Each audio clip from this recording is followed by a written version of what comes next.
Hello, everyone, and welcome to day 18 of Jesse Tree. I'm your host, Isaiah, and today's show is about the prophet Jonah. Let's get started.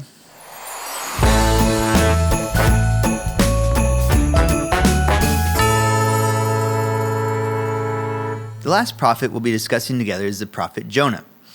Jonah has always been very interesting to me because he just seems like a very stubborn and disobedient man. When God calls Jonah to go and warn the Ninevites of their impending doom due to the greatness of their sin, Jonah rejects his call and boards a ship heading the opposite direction of where God told him to go. This seems like Prophet 101 to me. God tells you to go warn a group of people of their sin and their need to turn to God to avoid destruction, and you do it. Not so with Jonah. What's amazing to me is that God didn't give up on Jonah. Instead of moving on to someone else more willing to take his message to Nineveh, God uses a storm and a giant fish to awaken Jonah to what God desires most, obedience. We'll learn more about this in the events that took place in our scripture for today.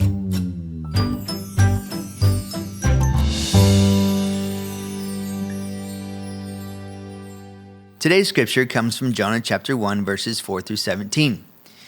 Then the Lord sent a great wind on the sea, and such a violent storm arose that the ship threatened to break up. All the sailors were afraid, and each cried out to his own God. And they threw the cargo into the sea to lighten the ship. But Jonah had gone below deck, where he lay down and fell into a deep sleep. The captain went to him and said, "How can you sleep? Get up and call on your God. Maybe he will take notice of us so that we will not perish." Then the sailors said to each other, "Come, let us cast lots to find out who is responsible for this calamity." They cast lots, and the lot fell on Jonah. So they asked him, "Tell us, who is responsible for making all this trouble for us? What kind of work do you do? Where do you come from? What is your country? From what people are you?" He answered, "I am a Hebrew, and I worship the Lord, the God of heaven, who made the sea and the dry land." This terrified them, and they asked, "What have you done?" They knew he was running away from the Lord, because he had already told them so. The sea was getting rougher and rougher, and so they asked him, "What should we do to you to make the sea calm down for us?" "Pick me up and throw me into the sea," he replied, "and it will be calm. I know that it is my fault that this great storm has come upon you." Instead, the men did their best to row back to land, but they could not, for the sea grew even wilder than before. Then they cried out to the Lord, "Please, Lord, do not let us die for taking this man's life. Do not hold us accountable for killing an innocent man, for you, Lord, have done as you pleased." Then they took Jonah and threw him overboard, and the raging sea grew calm. At this the men greatly feared the Lord, and they offered a sacrifice to the Lord and made vows to him.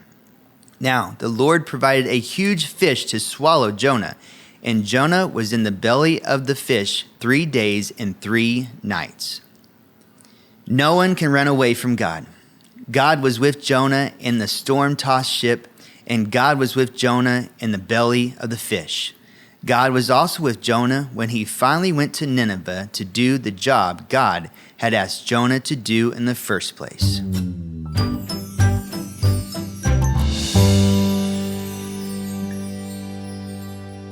Here are a few discussion questions you can talk through with your children today. For your preschool kids, ask, who is the prophet we talked about today? What job did God give Jonah to do? What did he do instead? What happened when Jonah was thrown off the ship? How long was Jonah in the belly of the giant fish?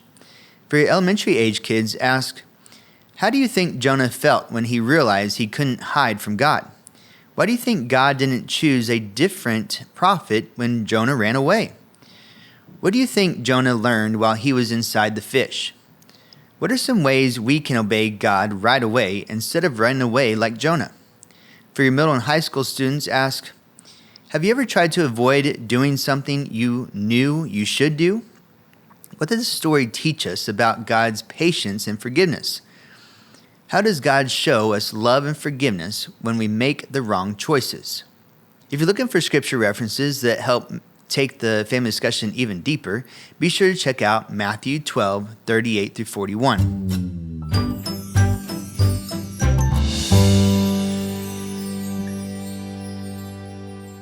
We learn from Jonah that God's love will find us no matter what we've done or where we've been. Jonah failed, but God forgave him and used him anyway. Even when we don't deserve his love, it's still there. He doesn't give up on us.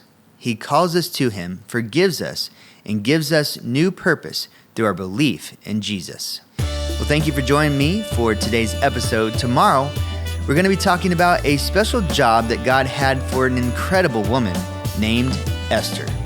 Until then, take a few minutes today to let us know that you're on this Jesse Tree journey with us. Just go to fmaryville.org/jessetree and hit that button that says we are participating.